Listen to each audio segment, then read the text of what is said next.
Hello friends, today is February 5th, 2026. Let's talk about all the highlights, the lowlights and everything else in the world of game development from the perspective of an industry insider.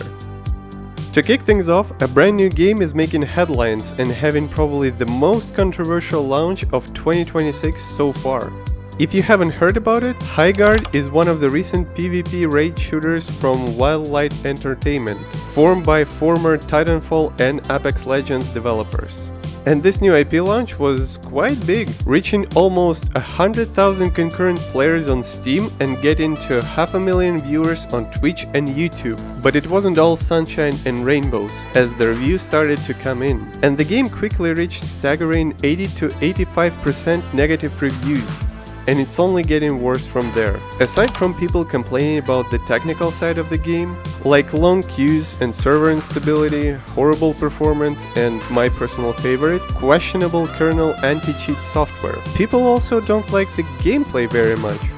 The game is said to be a 3v3 PvP shooter, but the developers made the map so big that it just doesn't fit the game dynamic. You spend most of your time wandering around trying to find someone to shoot, according to reviews. And the mechanics seems to be suffering as well, as a lot of players say that it seems like developers just took all mechanics from popular shooters and bundled them all together, resulting in a very boring and unappealing mess.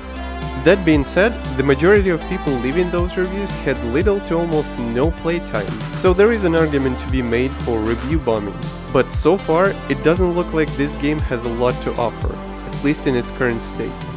The next few months will be detrimental to this project, whether developers cut their losses and close this game, or if they listen to the community and start addressing the feedback, which honestly they should have done earlier, but I mean, we are where we are, right?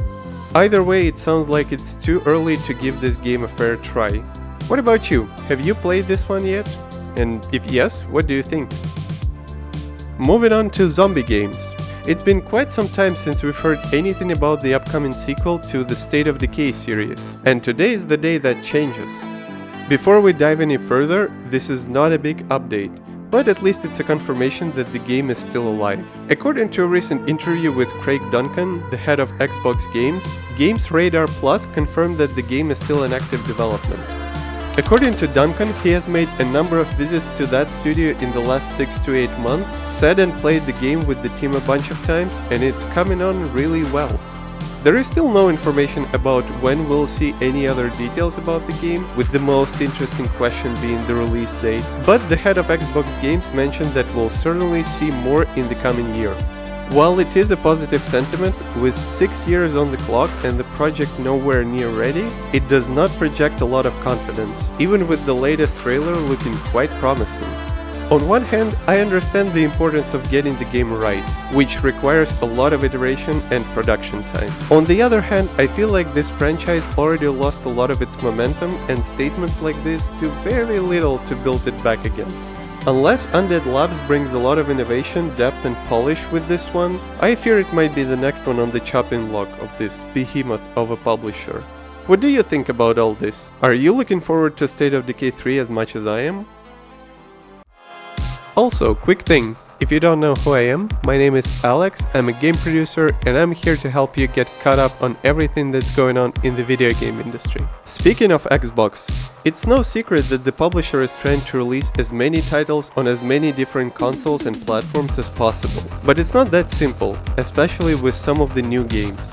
During another interview with Games Radar Plus, the same Craig Duncan, head of Xbox Game Studios, talked about the strategy for the games in general, and how they plan to be consistent with it going forward.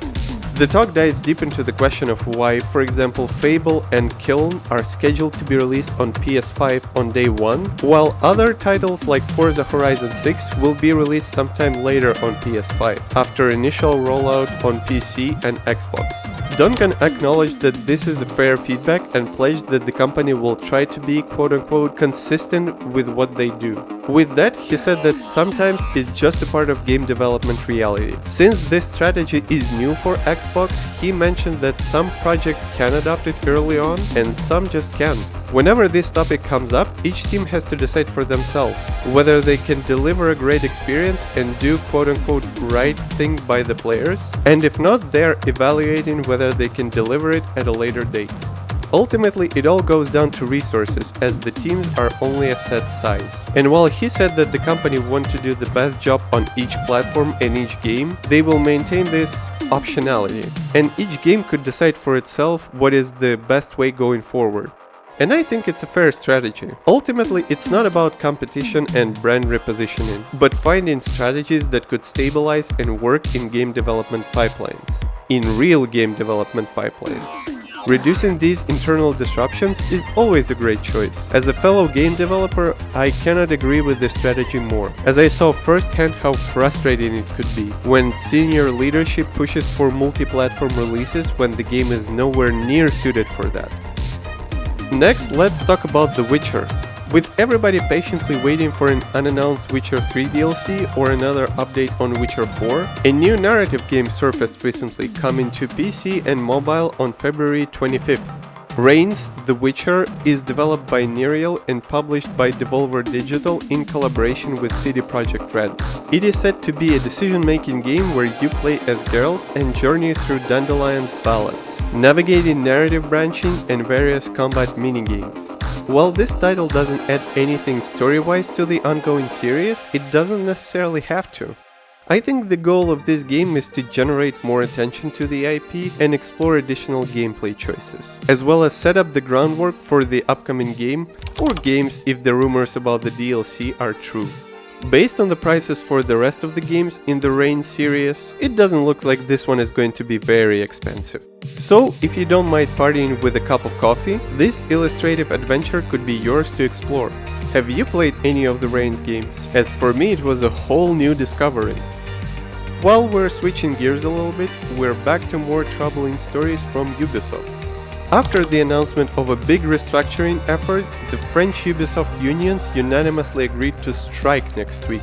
According to a French outlet, the company employees will strike from February 10th to February 12th, with the goal to combat the course of Ubisoft's plan to reduce the company's fixed cost by 200 million euros, stricter remote working conditions, and the upcoming layoffs and project cancellations that are certainly not over. While this big plan is supposed to bring positive change, the company's stock price already died by 30% right after the announcements. And with this strike on the horizon, it doesn't look like it's the end of the story. So I really don't see a silver lining in all of these changes. I feel like it's getting close again to rumors about this company being put on the market and looking for potential buyers. But I mean, I could be wrong. Moving on to more layoffs, this time at NetEase Montreal, specifically in the QA department. According to Insider Gaming, while the company didn't officially announce anything, a number of people previously working at NetEase started posting messages on LinkedIn, saying they've been impacted by layoffs and are looking for a new place. The outlet also shares that more cuts might be expected. The sources inside the company indicate that it is looking to divest from its Western studios, with an increased desire to invest more money domestically, especially after the success of Chinese-developed games like Black Myth: Wukong. These sources say that layoffs, sales, and even closures are quote-unquote on the table when it comes to any NetEase studios not located in China. All of which obviously makes a lot of people worry and be concerned about their future at NetEase. And in the meantime, Valve is facing a huge class action lawsuit in the United Kingdom that might cost the publisher roughly $900 million in damages. Whew! This suit was originally filed in 2024, claiming that the company charges excessive commission charges that lead to an unfair price which is then passed on to consumers, and also that the platform prohibits publishers from selling products through other distribution channels on better terms than the same products are available on Steam. While Valve argued that the group couldn't establish proper claims regarding its commission pricing, as there are Steam keys that could be traded outside the platform and not regulated by it. The London Competition Appeal Tribunal ruled that the case must move forward. This doesn't mean that the court sided with the class, but mainly just confirms that the plaintiff's claims are plausible under UK law. It will be interesting to see how this case develops. If Valve were to find liable, it would certainly have huge ramifications for the business side of Steam. And that's all I have for you today, folks. As usual, if you want to know more, all links are in the description. And of course, clicking the like button helps this channel and brings you more and more interesting news each week.